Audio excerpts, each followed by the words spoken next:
सूत्र नंबर 28, भवनवासी देवों की उत्कृष्ट स्थिति। अब क्रमशः यहाँ पे उत्कृष्ट स्थिति और फिर क्रमशः जगन स्थिति आचार्य बतलाएंगे। तो शुरुआत करते हैं भवनवासियों से। स्थिति रशुर नाग सुपर्ण द्वीप शेषाणाम सागरोपम त्रिपल्योपमार्द हीन मिता। स्थिति रशुर नाग सुपर्ण द्वीप शेषाणाम सागरोपम त्रिपल्योपमार्द हीन मिता। भवनवासी देवों की उत्कृष्ट स्थिति बतलाते हुए कहते हैं, असुर कुमार, नाग कुमार, सुपर्ण कुमार, द्वीप कुमार और शेषाणाम, शेषाणाम मतलब इनके अलावा जो बचे हुए हैं वे, उनकी स्थिति क्या है? तो उन देवों की स्थिति क्रमशः सागरोपम त्रिपल्योपमार्द हीन मिता, अर्थात सागरोपम फिर 3 पल्ल, 2.5 पल्ल, हीन मिता अर्थात कम करते हुए 3 पल्ल, उसमें से अर्धहीन मिता आधा कम मतलब 2.5 पल्ल, 2 पल्ल और 1.5 पल्ल प्रमाण है। अब इसको कैसे घटित करना? तो देखें, क्रमशः इसको चाहें तो नोट बना के लिख भी लें। असुर कुमार की 1 सागर, सागरोपम, ठीक। नाग कुमार की 3 पल्ल, सुपर्ण कुमार की अर्धहीन मिता अर्थात 2.5 पल्ल, द्वीप कुमार की 2 पल्ल, उदरी कुमार की 1.5 पल्ल और जो शेष अब रहे स्नत कुमार, विद्युत कुमार, दिक् कुमार, अग्नि कुमार और वायु कुमार, इन सब की उदरी कुमार की समान 1.5 पल्ल आयु है। इस प्रकार इनकी उत्कृष्ट आयु जाननी चाहिए।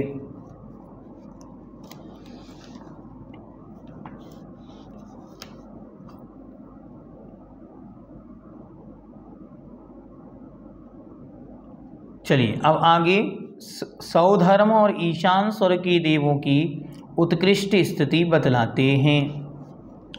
सौधर्मशानयो सौधर्मईशानयो सागरोपमे अधिके। सौधर्म और ईशान स्वर्ग के देवों की उत्कृष्ट आयु सागरोपमे अधिके, 2 सागर से कुछ अधिक है। जो सागरोपमे शब्द है यह द्विवचन है सागर का, सागर शब्द का द्विवचन सागरोपमे बना, ठीक है। तो वो बन जाएगा सागरोपमम शब्द का सागरोपमे, तो उत्तर आया द्विपल्ल। तो 2 सागरोपम, 2 सागर प्रमाण है और उससे भी कुछ अधिक है। ये अधिक शब्द क्यों दिया?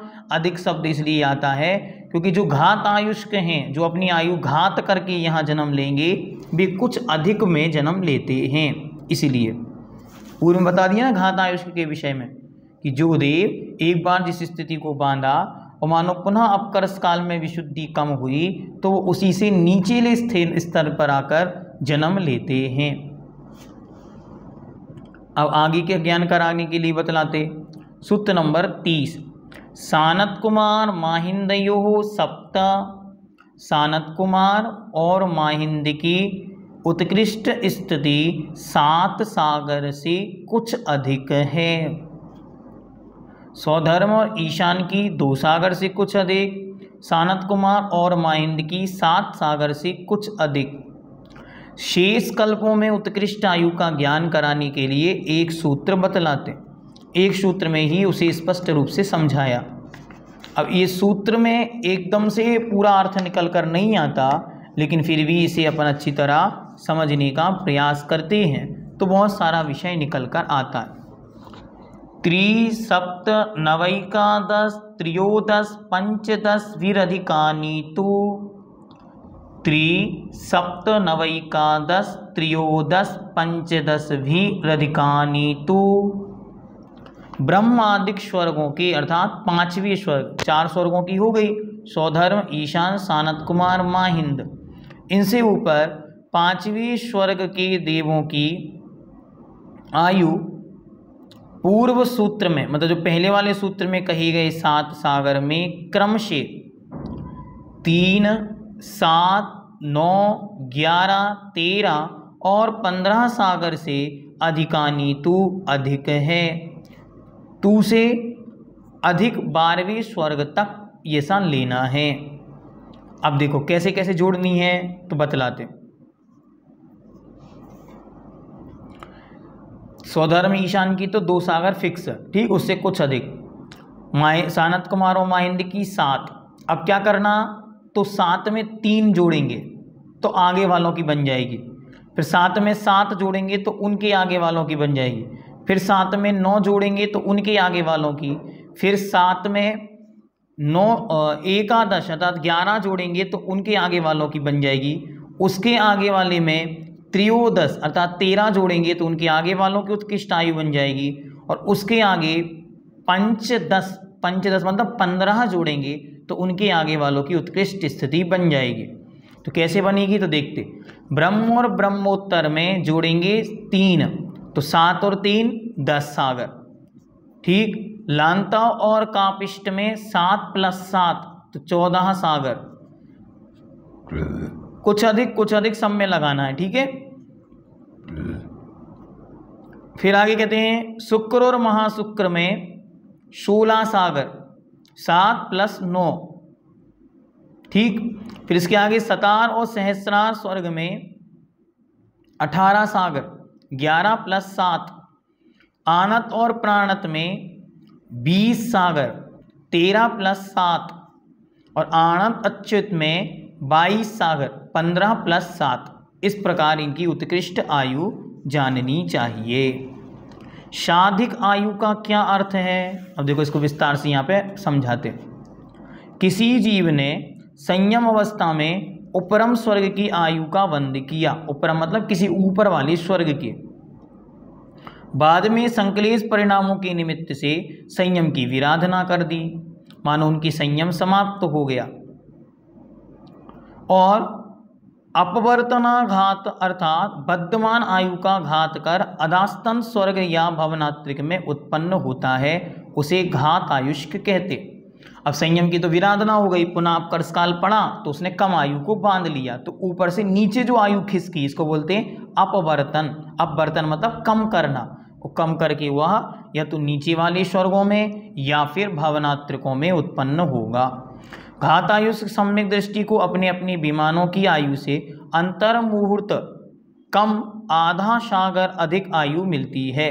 अंतर मुहूर्त से थोड़ा कम आधा सागर एक्स्ट्रा मिलती है, और वह मिथ्या दृष्टि हो गया तो उसे उस आयु से पल्ले के असंख्यात विभाग अधिक मिलती है। इतना दोनों में साधिक से क्या अर्थ लगाना, तो किन्हीं किन्हीं में तो जो सम्यक दृष्टि है उनके तो अंतर मुहूर्त कम आधा सागर अतिरिक्त मिलती है, और जो मिथ्या दृष्टि हो गए हैं उनके पल्ले के असंख्यात विभाग अधिक मिलती है। इस प्रकार इनकी आयु को जानना। अब इनसे ऊपर जो है उनकी आयु कैसी है, तो उनकी आयु के लिए यहाँ पे सूत्र नंबर 32 कल्पातीत। यहाँ तक तो 16 स्वर्ग हो गए, इसके ऊपर की स्थिति क्या है, अभी कहाँ तक पहुँच गए हम, 22 सागर तक। एक बार पुनः देखें, सौधर्म में ईशान की 2 सागर, ठीक। सूत्र नंबर 29। सूत्र नंबर 30 सानत और माहिंद की 7 सागर। सूत्र नंबर 31 कह रहा है अब आगे के युगलों में इन संख्याओं को अधिकानी अधिक अधिक करके जानना। कैसे अधिक जाने, तो ब्रह्म और ब्रह्मोत्तर की 3 ऊपर वाली में मिलाएंगे 7, ऊपर वाली 7, 3 और 7 10 सागर। फिर लांता और कापिष्ट उसमें ये 7 और ऊपर वाली 7 तो 14 सागर। शुक्र और महाशुक्र की यहाँ 9 और ऊपर 7 तो 16 सागर। सतार और सहस्रार की नीचे 11 और ऊपर 7 तो कितने हो गए 18। आनत और प्राणत की तो यहाँ 13 और ऊपर से 7 तो हुए 20, और आरण्यच्युत की यहाँ 15 ऊपर 7 तो टोटल हुए 22 सागर।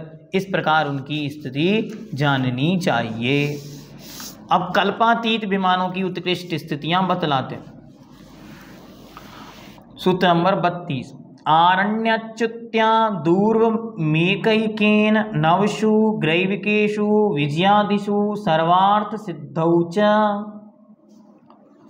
आरण्य अच्युत अच्युतात्, आरण्य और अच्युत स्वर्ग से ऊर्ध्वम मतलब आगे ऊपर, नवसु ग्रैविकेषु नवग्रैविकों व नव अनुदिशों में, विजयादिषु विजय आदि विजय वैजयंत जयंत और अपराजित विमान में, तथा सर्वार्थ सिद्धौ च सर्वार्थ सिद्धि में एक एक सागर की वृद्धि करनी चाहिए, अर्थात एक एक सागर बढ़ाना। अभी टोटल आयु कितनी हो गई 22 सागर। अब ऊपर बढ़ेंगे तो शुरू के 3 ग्रैविक जिन्हें कहते हैं अधय ग्रैविक, इनमें 23 24 25, ठीक। ऊपर चलेंगे मध्यम ग्रैविक 3 ग्रैविक 26 27 28 सागर। फिर ऊपर चलेंगे उपरिम ग्रैविक 3 तो 29 30 31 सागर। नव अनुदिशों में 32 सागर और अनुत्तरों में 33 सागर और सर्वार्थ सिद्धि में 33 सागर। अब प्रश्न उठता है कि जब अनुत्तर और सर्वार्थ सिद्धि की आयु 33 सागर ही है तो फिर दोनों को अलग अलग क्यों लिखा, वहां विजयादिशु लिख दिया फिर सर्वार्थ सिद्धौ लिख दिया।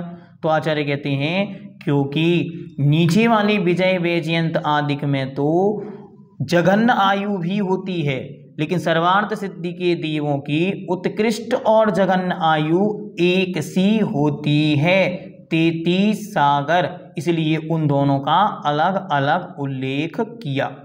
यहां तक तो यह आपके उत्कृष्ट आयु का वर्णन हुआ। अब आगे आचार्य स्वयं जघन्य आयु का वर्णन करेंगे।